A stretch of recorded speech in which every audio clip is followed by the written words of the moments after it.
बहुत बड़े बिजनेसमैन हैं और मुझे काम करने की जरूरत नहीं पड़ती।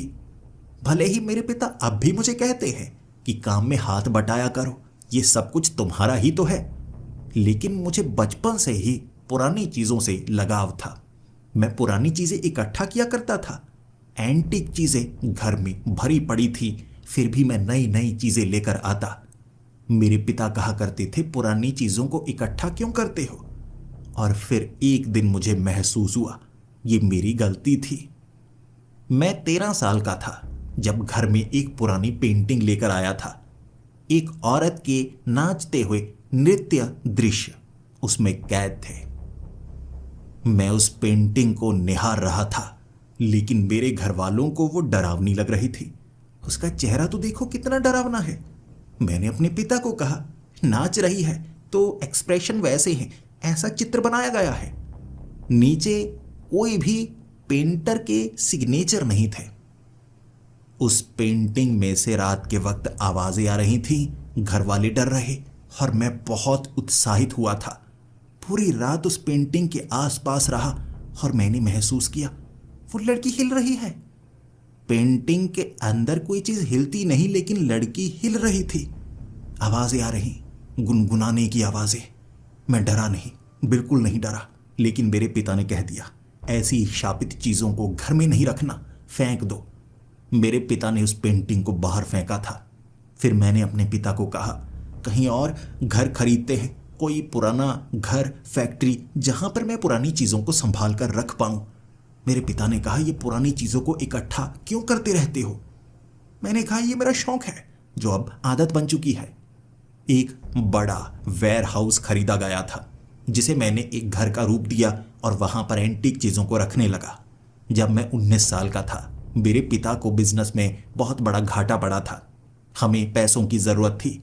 मेरे पिता ने कहा, तुमने जो पुरानी चीजों को इकट्ठा किया है उसे क्या बेचा जा सकता है?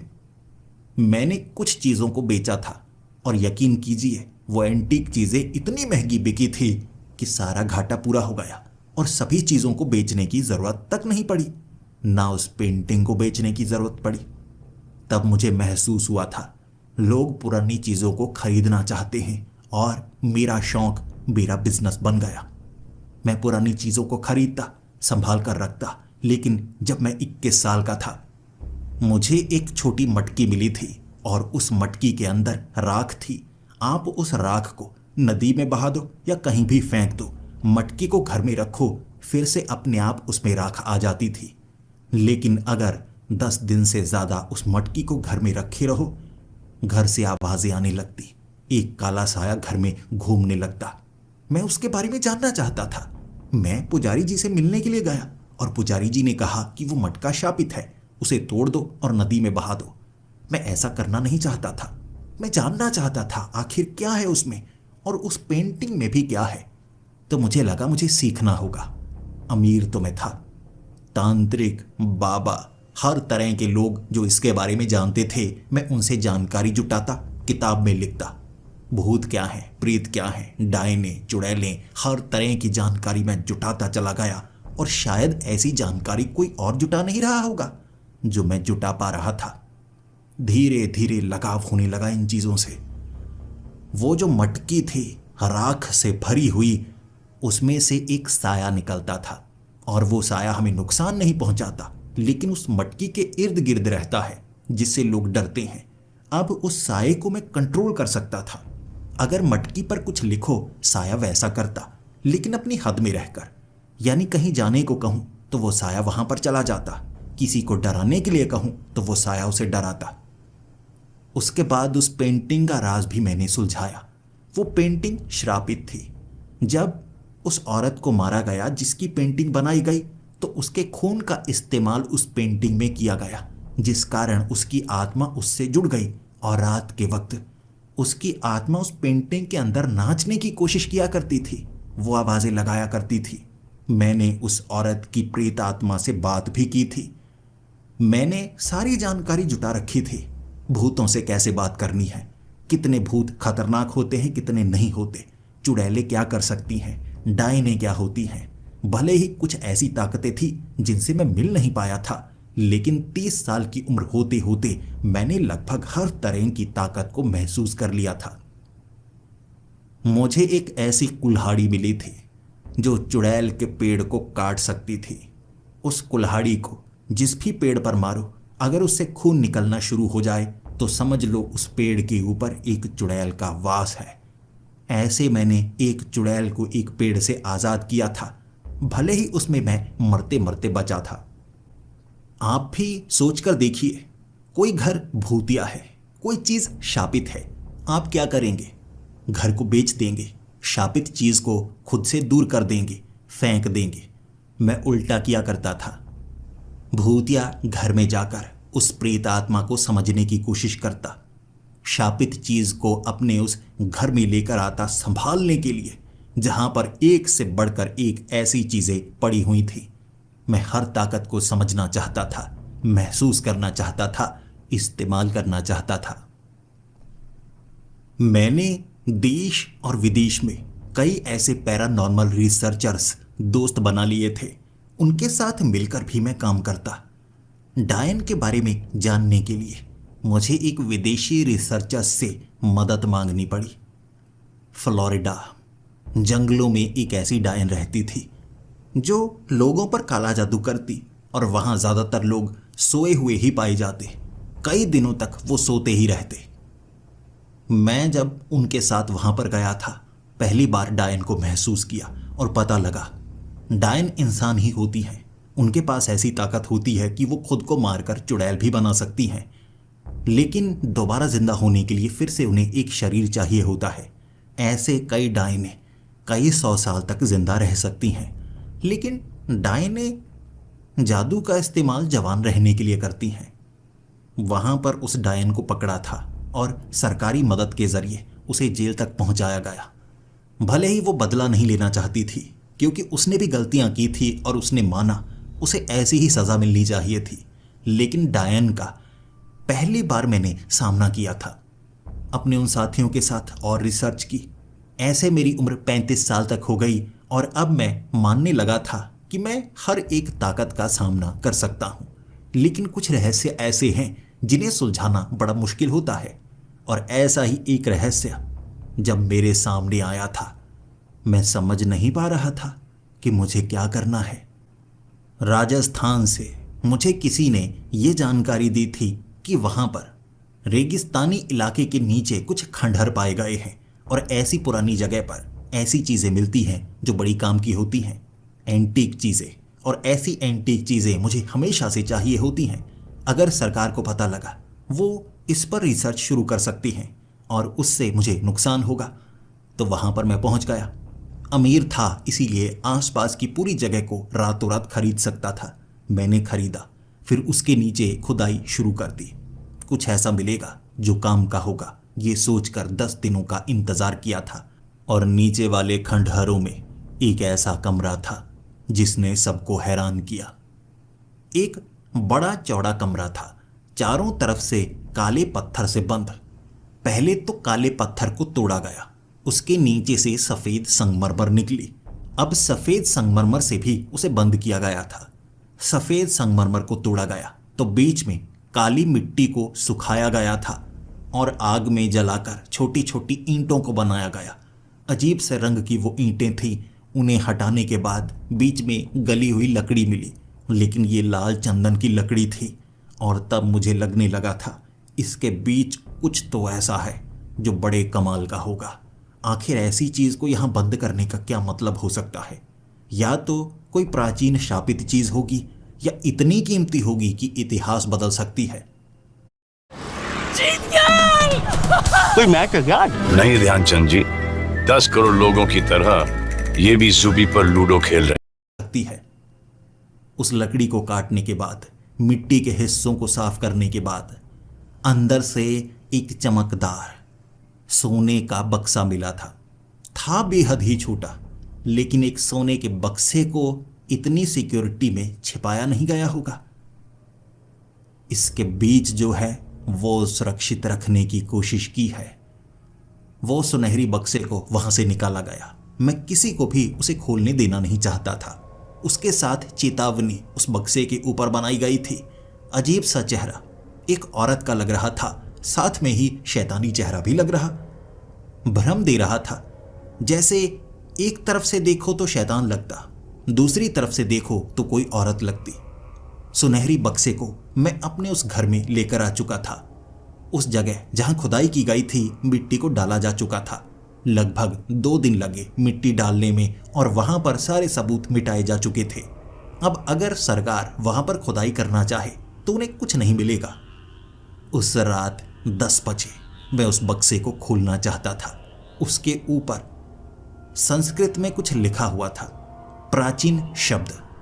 मैंने उन्हें ट्रांसलेट किया, लेकिन उनका कोई अर्थ बनता ही नहीं था। इसीलिए अंत में मुझे वो बक्सा खोलना ही सही लगा। बड़े ध्यान से, बड़े प्यार से मैंने उस सोने के बक्से को खोला था। कोई और होता सोने को देखकर उसकी आंखें चमक जाती, लेकिन मुझे उस सोने के बक्से से कोई फायदा नहीं था।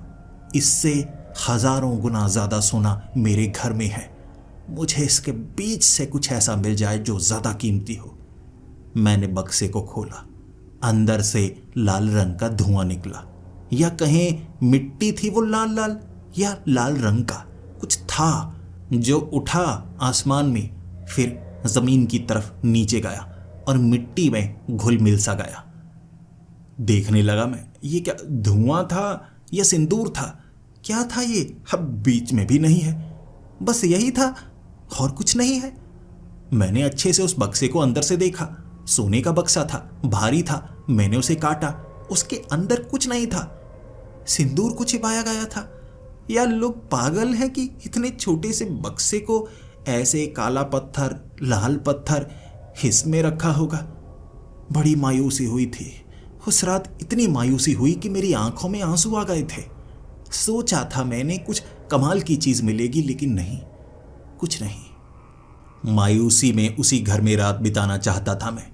बेडरूम में छत की तरफ देख रहा था, तभी बाहर से टक टक की आवाज आने लगी, जैसे कोई घड़ी चल रही हो। टक टक टक, लेकिन बहुत तेजी से आवाज आ रही थी।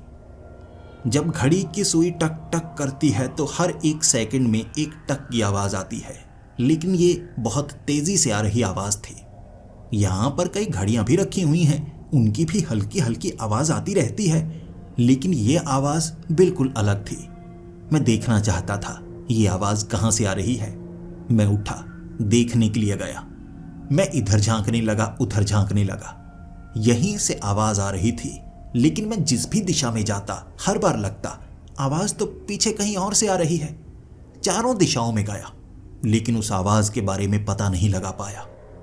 अगली सुबह मैंने सोच लिया था, बक्से को खोला है मैंने, कुछ ना कुछ तो उसके कारण हुआ है, लेकिन मैं एक और रात पक्का करना चाहता था उस बक्से को वहीं रखे हुए।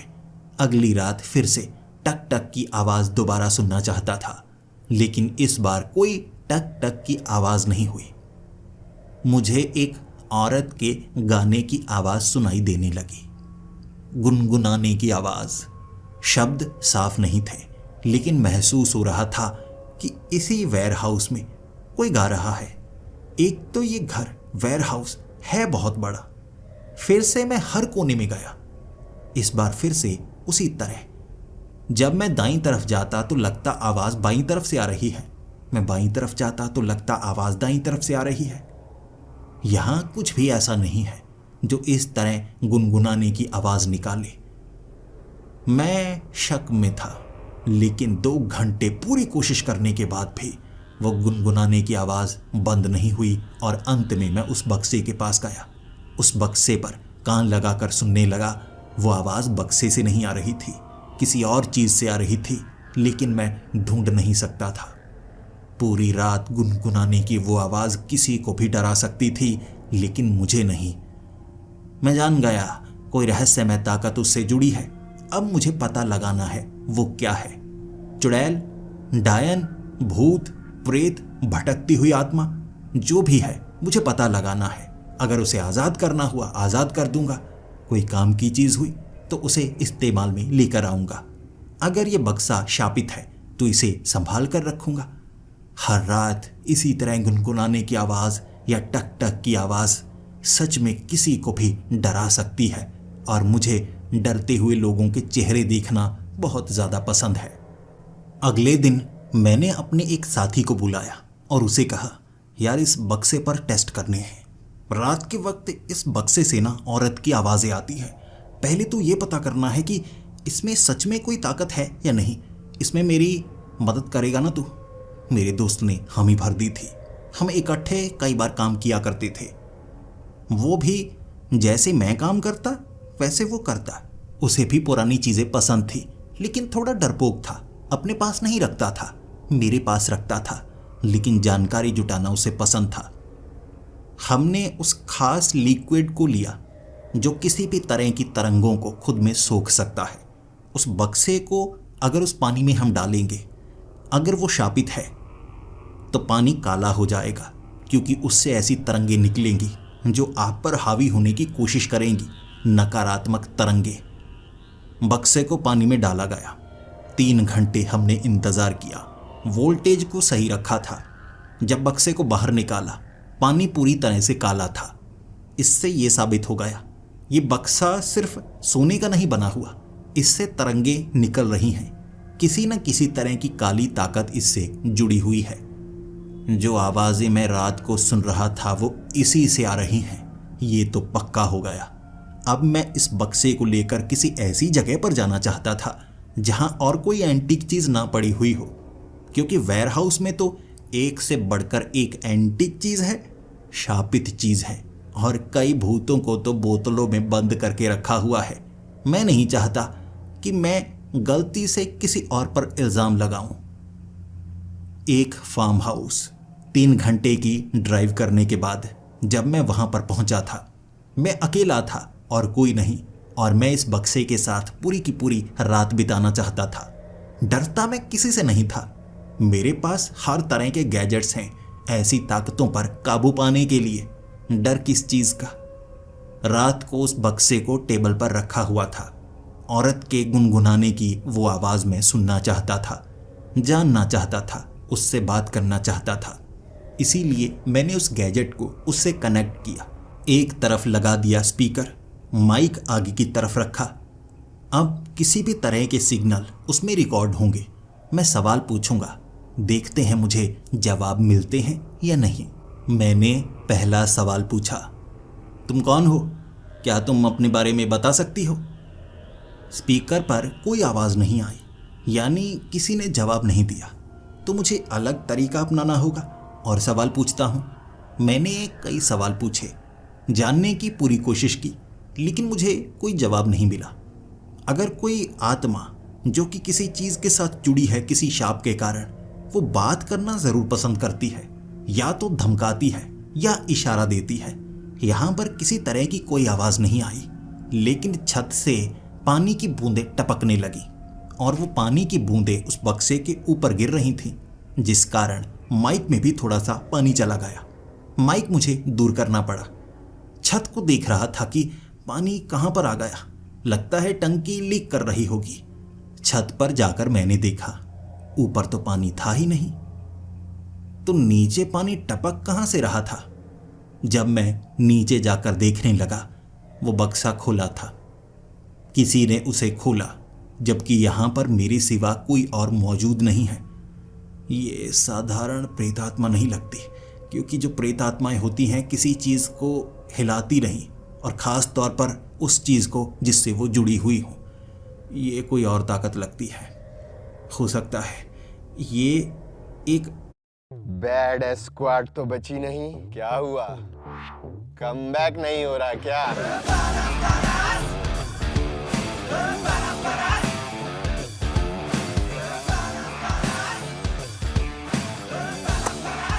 प्रो स्क्वाड जो मैप खेले उसे मीरा मार कहते हैं, और उसी स्क्वाड को जो बिना स्कोप के निपटा दे उसे विक्टर कुमार कहते हैं।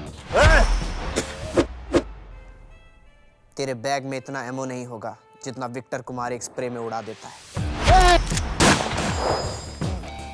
विक्टर, कहाँ है तू? जिन हॉट ड्रॉप पे तुम जैसों के खोपड़े उड़ जाया करते हैं, वहां पे हम अपने एक्स सूट सुखाया करते हैं। विक्टर, बाहर आ! ताजमहल की कसम, इस तंदूरी नाइट में एक चिकन डिनर तो बनता है। दीवान, कम टू माय मैदान। बैडएस बनने के लिए सिर्फ स्वैग नहीं, स्किल्स भी इंपॉर्टेंट है। Download BGMI now.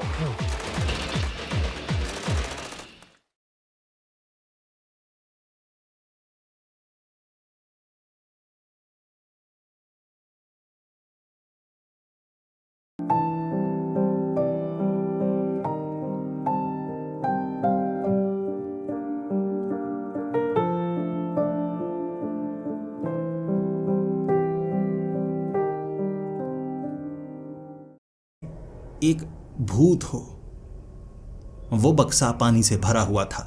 छत से पानी टपके जा रहा। मैंने उस बक्से को बेडरूम में रखा। थोड़ी देर बाद छत से पानी टपकना शुरू हो गया, जबकि पहले जहां से पानी टपक रहा था वहां से टपकना बंद हो चुका था। ये इसके कारण हो रहा है। मुझे सिर्फ इस बक्से से नहीं डरना है, जैसे हालात पैदा हो रहे हैं उससे भी डर लग रहा था। किसी औरत की कोई आवाज मुझे सुनाई नहीं दे रही थी, ना वो टक टक की आवाज जो पहली रात सुनाई दी थी। हर बार कुछ अलग हो रहा है। 3 रातों में 3 अलग तरह की चीजें हुई, 3 अलग तरह की घटनाएं हुई। मैं स्तब्ध था, जवाब चाहता था। बात करने की कोशिश की मैंने औइजा बोर्ड के द्वारा। औइजा बोर्ड, मैंने उस पर अपनी उंगली रखी थी। एक तरफ मोमबत्तियां जलाई हुई थीं। फिर मैंने आंखें बंद करके सवाल पूछा, कौन हो तुम? क्या तुम मुझसे बात करना चाहती हो? औइजा बोर्ड हिला नहीं। कई बार मैंने सवाल पूछा, लेकिन जवाब नहीं मिल रहा था। जैसे ही मैंने उंगली हटाई, औइजा बोर्ड से धुआं निकलने लगा। कुछ देर बाद इतना धुआं निकला कि उसे आग लग गई। ऊपर से पानी की बूंदें टपकने लगी, नीचे से आग निकल रही थी, जिस कारण पानी की बूंदें भाप में बदलने लगी। यह ऐसा दृश्य था जो मैंने कभी नहीं देखा। बात करने की कोशिश कर रहा हूं तो सामने से जवाब नहीं मिल रहा। गुनगुनाने की आवाजें दोबारा नहीं आईं। अब मुझे इससे बात ना करना सही लग रहा था। तो उस रात उस बक्से को मैंने बाहर रखा, बंद करके, और वो रात बेडरूम में बिताई। टप टप की आवाज आ रही थी। ये घड़ी की सुई जैसी टक टक की आवाज नहीं, बल्कि पानी की बूंदों की टप टप की आवाज थी, जो पूरी रात आती रही और मुझे अच्छे से सोने नहीं दिया। पहली बार मैं इतना ज्यादा डर गया था कि कुछ समझ में नहीं आ रहा। जैसे ही सुबह उठा, टेबल पर देखा मैंने, वो बक्सा पानी से भरा हुआ था। खुला था, जबकि मैंने बंद करके रखा था। पानी की बूंदें ऊपर से टपकी। वो बक्सा भर गया और मैंने पानी को निकाला ही नहीं, बक्से को ऐसे ही बंद किया। अब मैं किसी ऐसे के पास जाना चाहता था जो मुझे इसके बारे में कुछ बता सके। प्रोफेसर, मेरे कॉलेज के प्रोफेसर, जिनके शौक बिल्कुल मेरे जैसे हैं, लेकिन मैं कभी कभी उनसे बात करना पसंद करता हूँ। वो ज़्यादा धार्मिक हैं, ऐसी चीज़ों से दूर रहने की नसीहत देते हैं, लेकिन इस पर रिसर्च भी करते हैं, सिर्फ जानकारी के लिए, जैसा मैं हूँ। एक बार उनसे बात करता हूँ, शायद वो समझ पाएं, क्योंकि मैंने अपने दोस्त से बात की है, वो डरपोक है। वो तो कह रहा है फेंक दे इसे, इससे पहले तेरे साथ कुछ बुरा हो जाए। मैं इस बक्से को लेकर प्रोफेसर के पास गया था। उनके घर में ही इस बक्से को लेकर चला गया और ये बक्सा पानी से भरा हुआ था, तो थोड़ी थोड़ी पानी की बूंदें उनके फर्श पर पड़ी और वो मुझे डांटने लगे। तुमने फ़ोन पर बताया था कि ये बड़ी खतरनाक चीज़ है। अब इस बक्से को मेरे घर में लेकर आए हो और इसमें जो भरा है वो यहाँ पर छिड़काए जा रहे हो। तुम चाहते क्या हो? तुम्हारे साथ कुछ बुरा हो, साथ में मेरे साथ भी बुरा हो? पहले तो इस चीज़ को समझना होगा। तुम कह रहे हो कि 3 रातों से तुमने अलग अलग चीज़ों को महसूस किया है और तुम खुद समझ नहीं पाए हो। क्या पता ये शाप हम पर असर कर जाए। रात के वक्त प्रोफेसर उस बक्से को अच्छे से जांचना चाहते थे, महसूस करना चाहते थे क्या सच में इसमें कोई ऐसी ताकत है जिससे छत से पानी टपकने लगता है, आवाज़ें निकलने लगती हैं। और उस रात हमने मंत्रों का जाप किया था। सफ़ेद कागज़ के ऊपर उस बक्से को रखा ताकि उसके प्रिंट्स उसके ऊपर आ सके। कैसी ताकत है उसकी एक छवि सफेद कागज पर बनती है। प्रोफेसर ने कहा, ये मेरा तरीका है, इससे मैं जान पाता हूं कि कितनी तगड़ी ताकत है या कमजोर ताकत है। पहले तो ये पता करना होगा कि इसमें ताकत कितनी है, फिर समझेंगे भूत प्रेत क्या चीज है ये। सफेद कागज के ऊपर उस बक्से को रखा हुआ था जो पानी से भरा था। उसके अंदर से भाप उठने लगी रात के 10 बजे। भाप के जरिए बार बार बक्सा खुलता और टक टक की आवाज करने लगता। मुझे प्रोफेसर ने पूछा, क्या ये वैसी आवाज है जैसी पहली रात आई थी? मैंने कहा, नहीं, ये तो बड़ी रैंडम सी आवाज है, कभी तेज आती है कभी धीमी। उस वक्त तो जैसे घड़ी की सुई की तरह आ रही थी, लेकिन ज्यादा तेज। भाप बनकर पूरा पानी उड़ चुका था, लेकिन बक्से के अंदर कुछ भी ऐसा नहीं था जो गर्मी पैदा कर सके। कागज के ऊपर एक प्रिंट बना था, एक औरत का चित्र, लेकिन सिर्फ आउटलाइनिंग थी। इतना पता चल रहा कि ये कोई औरत है। फिर प्रोफेसर ने कहा, यानी जो तुमने आवाज सुनी वो किसी औरत की थी। ये जो प्रिंट बना है ये भी किसी औरत का है। इस शाप से कोई औरत जुड़ी है। अब देखते हैं वो चुड़ैल है, डायन है, कोई भटकती आत्मा है या कुछ और है। वो जानने के लिए हमें एक और अलग टेस्ट करना होगा। हमने उस बक्से को छूने की कोशिश की, लेकिन वो बक्सा इतना ज़्यादा गर्म था, हम दोनों के हाथ जलने लगे थे। उसे अपने हाथों से हम उठा नहीं सकते थे। ना सोना पिघल रहा था। कमाल की चीज़ थी जिसने हम दोनों को आश्चर्यचकित कर दिया था। वो बक्सा जितना ज़्यादा गर्म होता जाता, हमें उतनी ठंड लग रही थी। वो बक्सा सुनहरी था, लाल लाल सा होने लगा गर्मी के कारण, लेकिन सोना पिघल नहीं रहा था, जबकि वो असली सोना था। लेकिन उससे कमरा गर्म होना चाहिए ना। कमरा इतना ठंडा हो गया जैसे यहाँ पर एसी लगाया गया हो। मुझे भी ठंडक लग रही थी, प्रोफेसर को भी ठंडक लग रही। हमें मोटे कपड़े पहनने पड़े, और जब हम कमरे में थे चीज़ें जमी हुई महसूस होने लगी थी। भाप दीवारों के ऊपर, आसपास टेबल के ऊपर, महसूस हो रही आईने के ऊपर। मैं देखता रह गया। धीरे धीरे कमरे में बर्फ जमने लगी थी। पानी का रखा हुआ ग्लास पूरी तरह से जम चुका था, और प्रोफेसर ने कहा, ये साधारण ताकत तो लगती नहीं। जैसे उस कागज के ऊपर औरत का चित्र आ गया, लेकिन वहां पर प्रिंट अलग तरह के आने चाहिए थे जिससे पता लग पाए कि कितनी ताकतवर वो है जो ये चीज़ है। लेकिन उसने सिर्फ ये दिखाया कि वो एक औरत है। अब उसने अपनी ताकत दिखाई है कि वो हालात बदल सकती है, मौसम बदल सकती है, तापमान बदल सकती है।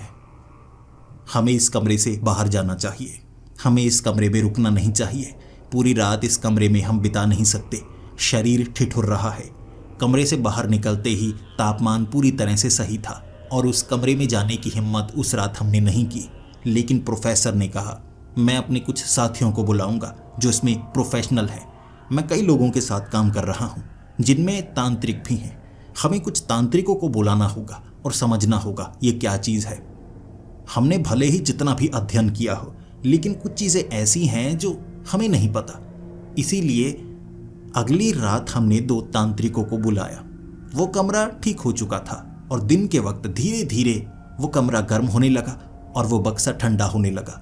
रात होते होते सब कुछ सामान्य था, लेकिन अंधेरा होने के बाद फिर से हालात बदलने लगे थे। उस बक्से के करीब जाते ही दिल की धड़कन तेज हो रही। महसूस हुआ जैसे उसमें कोई ताकत हो, लेकिन समझ में तो आए, समझ में नहीं आ रही थी। 2 तांत्रिक जिन्होंने आसपास 2 आग जलाई थी, उस घर के अंदर आग जलाए हुए बैठे थे। वो मंत्र पढ़ रहे, विभूति उसके बीच अर्पित कर रहे। Here's a look at my week on Facebook gaming. Monday morning, I play puzzle games. On Tuesday, I choose racing games. Friday evening, I use groups to see what my friends want to play. Play the games you want and share with friends on Facebook Gaming.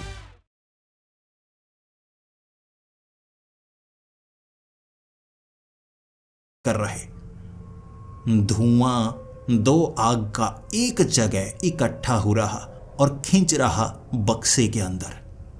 सब देखते रह गए और वो तांत्रिक कुछ बोलना नहीं चाहते थे, इशारों में कह दिया, शब्द टूटने नहीं चाहिए। उन्हें डर लग रहा था, शायद उन्हें पता चल गया था कि ये क्या चीज़ है, महसूस कर लिया था। मंत्र वो पढ़ते गए और अचानक जलती हुई आग या तो पानी से बुझाई जा सकती है या किसी तरह से धीरे धीरे आग बुझती है। एक झटके में आग नहीं बुझती और लकड़ियां भी ठंडी नहीं होती। अचानक हवा का झोंका आया, दोनों जगह लगाई गई आग बुझ चुकी थी। लकड़ी का कोयला नहीं बना था, बल्कि लकड़ी बिल्कुल सूखी हुई लग रही, जैसे उस पर आग लगाई ना गई हो। तांत्रिक हड़बड़ा कर उठे थे, फिर उस कमरे से बाहर आए और उस कमरे को बंद करने के लिए कहा और फिर एक ही सवाल पूछा दोनों ने एक साथ, इस बक्से को सबसे पहले किसने खोला? मैंने कहा मैंने खोला था। उन्होंने कहा इसके अंदर क्या था? मैंने कहा लाल सा धुआं था जैसे सिंदूर हो, लेकिन खींचने पर हवा में उड़ा था। तब उन तांत्रिकों ने कहा था ये तुम्हारी सबसे बड़ी गलती थी, ये कोई प्रेतात्मा या भटकती हुई आत्मा नहीं है, ये एक डायन है, लेकिन उस डायन ने अपना शरीर इस बक्से में अर्पित किया है। हमें खुद नहीं पता एक डायन ने ऐसा कैसे किया। ये कोई श्राप नहीं है, लेकिन वो डायन ही ये बक्सा बन चुकी है। वो इससे जुड़ी हुई है, लेकिन वो यहाँ पर मौजूद ना होते हुए भी यहाँ पर मौजूद है। हमने जितनी साधनाएं की हैं, हमें समझ में नहीं आ रहा उसे कैसे रोका जाए, इसलिए इस बक्से को खुद से दूर कर दो।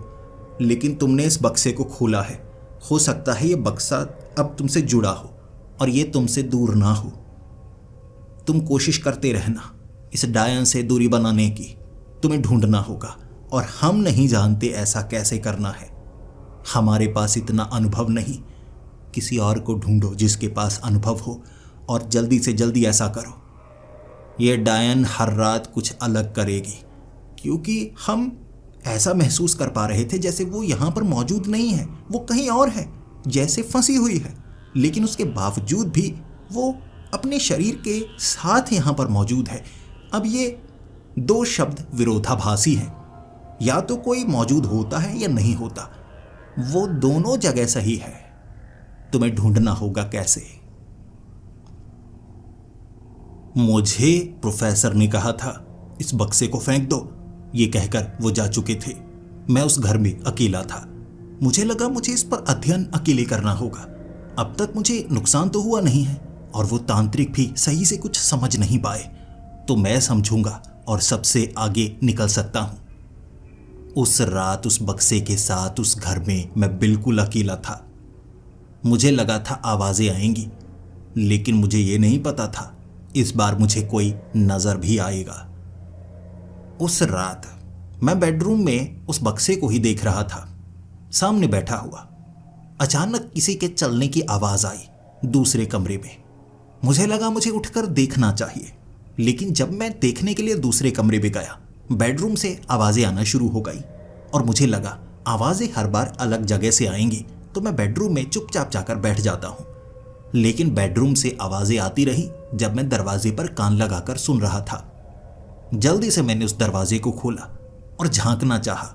लगा था कोई नहीं होगा, लेकिन मुझे काले कपड़ों में एक औरत नजर आई। अब कैसे बताऊं, वो औरत थी या वो कपड़े ही थे, जैसे कपड़ों को इकट्ठा करके एक आकार दिया गया हो, एक गुड़िया बनाई गई हो। वो इस आकार में चल रही थी। उसके भारी पैर थे, जैसे कपड़ों को समेटकर वजन बढ़ाया गया हो, और एक तरफ एक हाथ में उसने उस बक्से को पकड़ा हुआ। जब दरवाज़ा खुलने की आवाज़ आई, उसने मेरी तरफ मुंह घुमाया। अब क्या कहूँ, मुंह किस तरफ था मैं समझ नहीं पा रहा, लेकिन आकार ऐसा ही कि इसी तरफ देख रही होगी। वो कपड़ों की पोटली मेरी तरफ चलने लगी। बक्सा उसने नीचे गिरा दिया। वो मेरे पीछे भागना शुरू हो गई। मैं आगे आगे, मैं समझ नहीं पा रहा ये क्या चीज़ है। उसे रोकने के लिए मैंने उसे धक्का दिया। जो डायनें होती हैं उनकी कमजोरी उनकी चोटी या उनकी छड़ी में होती है, लेकिन कपड़े से बनी हुई पोटली ये डायन नहीं हो सकती। वो बाबा तांत्रिक सही नहीं थे, वो गलत थे। लेकिन वो कपड़ों की पोटली, जिस कमरे में मैं पहुंचता मेरे पीछे पीछे, और एक जगह उन्होंने मुझे दबोच लिया। वो कपड़ों की पोटली एक औरत के समान मेरा गला दबोचना चाहती थी, लेकिन कपड़ों में ज्यादा जोर नहीं होता, कपड़े नर्म होते हैं,